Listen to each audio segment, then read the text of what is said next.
많은 목사님들이 20년, 30년 가까이 목회를 하시다가 처음에 시작은 참 정직하고 의롭고 정말 신실하게 사역을 하고 하나님께 받은 사명을 감당하는 자리에 섰다가 마지막 끝에서 교회와 등을 지고 많은 성도들에게 상처를 주는 경우들을 많이 보게 됩니다. 여러분 아셔야 됩니다. 왜 그럴까요? 사람은 다 죄인이기 때문입니다. 나는 안 그러겠다라는 생각을 가지는 순간 그것은 교만이고 자만이죠. 저도 그렇게 될 수 있다라는 생각을 매일 가집니다. 중요한 것은 무엇이에요? 그래서 계속해서 나는 그렇게 순간적으로 무너질 수밖에 없는 연약한 인간이라는 것을 자각을 하고 계속해서 하나님께 더 가까이 갈 수 있는 자리를 붙들어야 된다는 것이죠. 사람을 믿으면 안 됩니다. 여러분, 사람은 언제든지 상황과 환경에 따라서 변할 수 있는 연약한 존재라는 것을 여러분이 기억하셔야 돼요. 그래서 여러분이 또 저를 위해서 기도해 주셔야 되고 계속해서 하나님과의 자리를 제가 놓지 말아야 되고 여러분 우리가 매번 놓치는 게 사람에 대한 기대 속에서 많은 사람들이 신앙의 자리를 떠나갑니다. 그것 또한 믿음의 사람으로서 올바른 일이 아니죠. 사람 너머에 계신 하나님을 볼 수 있어야 합니다. 여러분 오늘 이 시간 처음에는 의롭게 시작했다가 이 마지막이 점점점 하나님과 멀어지는 사울의 이야기가 계속해서 등장하고 있습니다. 다윗을 세웠어요. 사울이 다윗을 어떻게든 죽이려고 합니다. 18절에 보면 다윗이 도피하여 라마로 가서 사무엘에게로 나아가서 사울이 자기에게 행한 일을 다 전하였고 다윗과 사무엘이 나요스로 가서 살았더라. 다윗이 사무엘에게로 도망갔다. 굉장히 위험한 행동이죠. 왜냐하면 사울이 가장 경계했던 일이 사무엘이 다윗에게 기름을 붓는 일들이었고 사무엘이 나 외에 다른 사람을 왕으로 세우는 일을 가장 두려워했기 때문에 또 지금 백성들의 신임과 큰 인기가 많은 이 다윗이 사무엘에게 향했다는 그 이야기. 여러분 다윗은요 굉장히 좀 위험한 행동으로 사무엘에게 가고 있는 거예요. 근데 여러분 다윗의 입장에선 이게 지금 무엇을 의미할까요? 바로 하나님에게로 피한다는 것입니다. 다윗은 가장 위험하고 뭐가 중요한 게 아니라 사무엘에게 자기에게 기름을 부은 그 사무엘에게 향한다는 거예요. 여러분 인생에 쓴뿌리가 있을 때마다 기억하셔야 됩니다. 하나님으로 피한 자는 복이 있는 거예요. 여러분 그런데 사울이 어떻습니까? 하나님의 주신 그 모든 자리를 떠나 다른 곳으로 향하게 되다 보니 자기에게 원래 있어야 될 가장 중요한 것들이 다 자기를 배반하고 자기를 멀리하게 되는 것이죠. 딸도 아들도 오히려 다윗의 편을 들게 되는 것 아니겠습니까? 여러분 자꾸 기억하셔야 돼요. 자꾸 세상을 위해 자녀를 살게 하면 자녀는 여러분을 배신하게 되어 있습니다.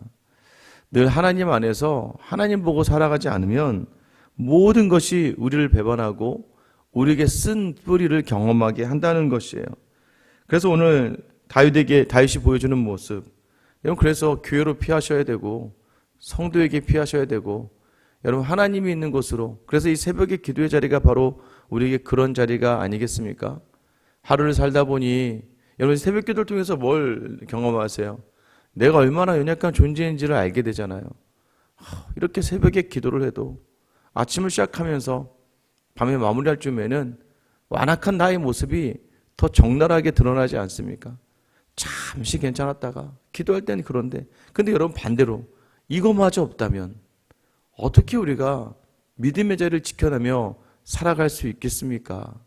그래서 우리가 우리되게 하는 것, 굉장히 목회를 하다 보면 예전에 직장 생활도 하고 사회생활도 했기 때문에 여러 가지 것들이 머리에서 쳐지나갑니다. 계산이 서고 어떻게 해야 조금 더 편안하고 조금 더 빨리 끝내고 여러 가지 일들이 일어나요. 근데 여러분 그렇게 그냥 놔두면 계속 목사라 할지라도 세상적으로 머리가 굴러가기 시작하고, 성도들은 뭐가 되는 거예요? 성도들은 고객이 돼서 고객 관리를 하게 되는 거고, 어떻게든 좋은 말과 좋은 이야기들 해서 그 마음을 헤아리고 마음을 따뜻하게 하면서 마치 이게 무슨 영업하는 것도 아니고 계속해서 사람을 바라보다가 사람을 신경 쓰다가 사람한테만 집중하다가, 여러분 그게 사울이었잖아요. 사람들이 빠져나가기 시작하니까 안절부절 못하다가 사무엘이 드려야 될 제사를 자기가 드려버리잖아요. 아말렉을 치고 기고만장해서 우쭐대면서 자기가 하려다가 결국 하나님에게 망령되 행한 일을 받고 하나님의 버림받게 되는 사울의 모습, 어쩌면 우리가 그런 자리에 서기 굉장히 쉬운 사람이라는 거예요. 그런데 이 새벽의 자리가 우리를 그래도 말씀으로, 그래도 기도로 우리를 깨어있게 하는 복된 자리라는 걸 여러분 기억하시길 축원합니다. 그렇게 하나님과 함께 살아가는 자리를 우리가 유지하는 건 이 새벽입니다. 다윗이요 도망갔습니다. 사울이 알게 됩니다. 사울이 전령들을 보냅니다. 20절에 사울이 다윗을 잡으러 전령들을 보냈더니, 전령들을 보냈는데 어떤 일이 일어납니까? 군사들이 가서 다윗을 잡으려고 했는데 사무엘 밑에 있었던 선지자들이요, 갑자기 하나님의 영이 임해서 예언하기 시작합니다. 그 예언하는 것을 보고 사무엘을 딱 보는 순간 이 군사들에게 하나님의 영이 임해요. 여기서 하나님의 영이 임했다는 건, 영이 임해서 막 예언을 한다는 건 지금 이들이 자기들이 제어할 수 없는 어떤 특별한 영적인 그런 상태에 빠져서, 원래 본질은 다윗을 잡으러 가야 되는데 다윗을 잡지 못하고 아무것도 하지 못하고 주저하게 됩니다. 그렇게 물러가게 돼요. 그러자 두 번째 보냅니다. 똑같은 일이 일어나요. 세 번째 보냅니다. 똑같은 일이 일어나는 거예요. 여러분 지금 어떤 일이에요? 하나님이 막으시는 거예요. 우리는 영적으로 굉장히 민감해질 필요가 있어요. 영적으로 민감하다는 건 방언을 하고 막 특별한 신령한 체험으로 나아가는 이런 걸 얘기하는 게 아니에요. 이 상황과 환경 속에서 하나님이 내게 원하시는 것이 무엇인지를 민감하게 파악할 수 있는 거예요. 내 힘으로 안 된다? 그걸 내 힘으로 하려고 어떻게든 해보는 게 문제가 되는 건 아니겠습니까? 3번이나 사람을 보냈는데, 완전 이건 3번은 하나님의 수잖아요. 하나님이 지금 막으신다는 거예요. 다윗을 잡는 걸, 다윗을 죽이는 걸 막으신다는 건데 사울은 어떻게 합니까? 이제는 사울에게 더 이상 하나님이 있지 않아요. 완고함이 더해지면요, 자기 스스로가 이제 다윗을 잡으러 찾아 나서는 것이죠. 찾아 나서다 어떤 일이 벌어집니까? 23절 사울이 라마나요스로 가니라 하나님의 영이 그에게도 임하시니 그가 라마나요스에 이르기까지 걸어가며 예언을 하였으며. 사울이 또 하나님의 영이 임했다? 이건 좋은 게 아니에요. 우리가 어제 사울에게 악령이 임했다는 표현은 사울에게 하나님의 영이 떠나갔다는 걸 이야기하는 거고, 지금 또 하나님의 영이 임한다는 것은 무엇이에요? 사울을 막는 거예요. 사울에게 그 마음을 주시고 특별한 체험을 주셔서 돌아가게 하시는 것인데, 여러분 그가 그렇게 계속 쭉 나오니까 하나님의 영이 임하며 그가 어떻게 합니까? 24절 말씀 같이 한번 읽어볼게요. 시작. 그가 또 그의 옷을 벗고 사무엘 앞에서 예언을 하며 하루 밤낮을 벗은 몸으로 누웠더라. 그러므로 속담에 이르기를 사울도 선지자 중에 있느냐 하니라. 여러분 이 모습을 생각해 보세요. 하나님 영이 임하는데 갑자기 옷을 벗고 예언을 해요. 옷을 벗고 예언을 하고 하루 밤낮을 사무엘 앞에 누웠대. 누구 앞에요? 사무엘 앞에 누워 있었다. 여러분 이게 지금 수치스러운 자리 아닌가요? 굉장히 수치스러운 자리. 또 하나는 뭐예요? 옷을 벗겼다. 무슨 옷이 벗겨졌을까요? 왕의 옷이 벗겨진 것이죠. 사무엘을 통해서 주셨던 그 하나님이 세우신 소명의 자리가 벗겨지는 걸 얘기하는 거예요. 이런 우리의 삶의 자리에서 자꾸 우리가 사람을 신경 쓰게 되면요, 여러분 우리에게 주어진 하나님의 소명의 자리가 벗겨지는 거예요. 하나님보다도 더 다른 많은 것들을 생각할 때, 처음에 시작은 이거 하나님께 영광 돌리려고 시작했던 자리였는데, 처음에 시작은 하나님이 기뻐하시기 시작된 자리였는데, 저와 여러분 우리 정말 노력해야 됩니다. 무엇이요? 자꾸 사람에게서 무엇을 받고 사람에게서 인정받으려는 자리를 자꾸 내려놓으셔야 돼요. 그렇게 하지 않으면요, 여러분 자꾸 사람들의 시선을 신경 쓰다가 그 상황에서 무너져 버리고 말아요. 내가 가지고 있지 않은 것에 집중하고 내가 쥐지 않는 힘에 의지하고 내게 없는 결핍의 자리만 자꾸 신경 쓰는 이유가 무엇일까요? 사람들에게 잘 보이기 위해서. SNS에, 인터넷에 막 가족 사진 찍어서 올리는 이유가 무엇입니까? 나도 다른 사람들만큼 이렇게 잘 살고 있다는 거죠. 나 이렇게 잘 있으니까 니네 좀 봐라. 물론 다 그런 건 아니에요. 근데 중요한 건 무엇입니까? 어떤 사람들 심리적으로 나는 다른 사람들에 비해서, 우리 아이가, 왜 아이가 공부를 잘해야 될까요? 왜 아이가 많은 사람들 앞에 칭찬과 인정을 받아야 됩니까? 막 애를 다그쳐요. 야, 너 공부 좀 잘해야지. 이 아이가 나의 자랑이 되고 사람들의 시선을 쏠리게 하는 또 하나의 이유가 된다면 여러분 그건 죄죠. 왜 남편이 탁월해야 됩니까? 왜 남편이 다른 남자들보다도 다른 남편들보다 더 잘해야 될까요? 왜 아내가 다른 집의 여자들보다 더 순종을 하고 더 자신을 돌아봐야 되고 더 가정을 돌아보라고 생각을 할까요? 자꾸 사람들에게만 시선을 가지다 보니까 그 시선에 내 하나님의 눈에 충족된 믿음의 삶을 살아가는 게 아니라 사람들에게 인정받는, 그러니까 아들과 딸에게 무슨 문제가 생기면 여러분 어떤 생각 먼저 드세요? 하나님에게 와서 하나님 이 상황을 제가 이해하고 더 아이들을 사랑하게 해주세요. 이렇게 얘기 안 해요. 자녀들이 뭐라고 이야기해요? 야, 창피해. 내가 못 살겠다. 다른 사람 창피해서 내가 못 살겠다. 여러분 이렇게 이야기하는 순간 이게 뭐예요? 다른 사람들 보며 살아가는 삶이 되어버리니까 자꾸 삶에서 비교가 일어나고 시기가 일어나니까 결국 그 마지막 자리가 수치라는 것을 이야기하는 거예요. 하나님이 그 옷을 벗겨버리신다는 거예요. 하나님이 그를 막으셨을 때 민감하게 반응하셔야 돼요. 우리 안에 하나님이 영이 우리 안에 성령을 주셨기 때문에 우리가 하나님이 원하지 않는 자를 행할 때 우리 안에 거스르는 마음을 주십니다. 특별히 여러분 뭐 이런 표현 죄송하지만 믿음이 좋은 분들은요 두려운 마음들이 생겨나요. 아 이렇게 하다 하나님이 싫어하실 텐데, 이거 하나님이 싫어하시는 건데, 알게 하세요. 특별히 더 민감하게 알게 하세요. 그때 반응하여 순종하는 사람이 바로 하나님 마음에 합한 다윗과 같은 사람이라는 것을 여러분 기억하셔야 돼요. 이거 하나님이 싫어하실 텐데. 근데 그때 우리는 어떻게 합니까? 우리의 의지로 밀어붙여요. 이렇게 여기서 화를 내면 안 되는 걸 알면서도 에이 내가 언제까지 나만 그래. 하나님의 영을 무시하고 내 힘으로 해버려요. 그 마음에 민감하게 반응할 수 있게 해달라고 여러분 기도하셔야 돼요. 이 새벽에 나와서 우리가 기도한 이유가 그거 아닙니까? 하나님 오늘은 또 어제 실수했지만 오늘은 이기게 해주세요. 그래서 365일 중에 하루 이기면 여러분 나중에 364일도 이길 수 있는 거예요. 계속 기도하며 하나님께 부탁하고 하나님께 의지하며 나아갈 수 있는 자리.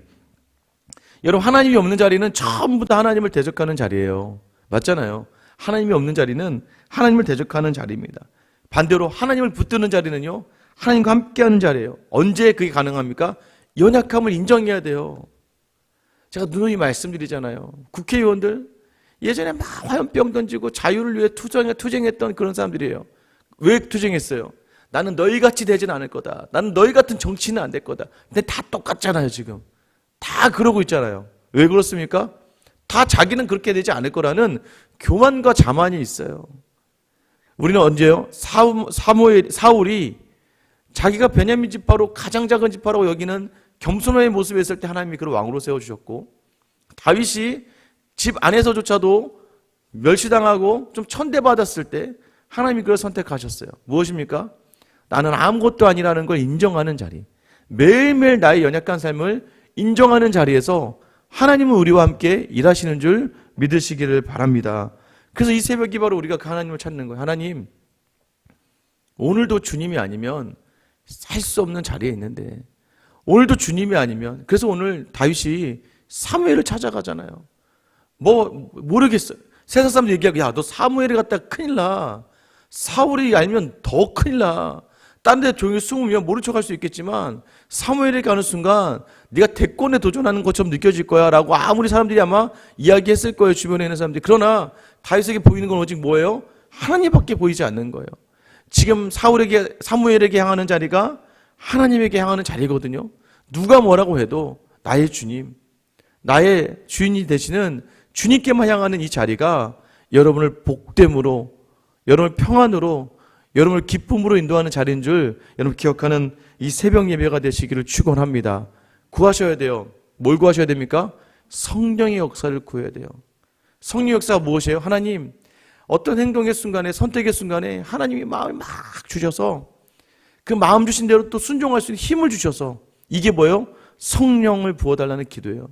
성령 충만은요, 방언을 하고 이게 아니에요. 성령 충만은요, 예수님이 어떤 분이시고 예수님이 내게 원하시는 것이 무엇이고 예수님이 하신 일이 생각이 나서 예수님처럼 사는 게 바로 성령의 역사예요. 그 길 가운데 생명이 있어요. 여러분, 오늘 여러분이 이 자리를 믿음으로, 의지적으로 성령을 구하며 감당해내면서 하나님을 대적하여 수치의 자리로 나아가지 않고 오히려 하나님이 지키시고 보호하시고 인도하시는 삶을 경험하는 저와 여러분 되시길 예수님의 이름으로 축원합니다. 기도하겠습니다.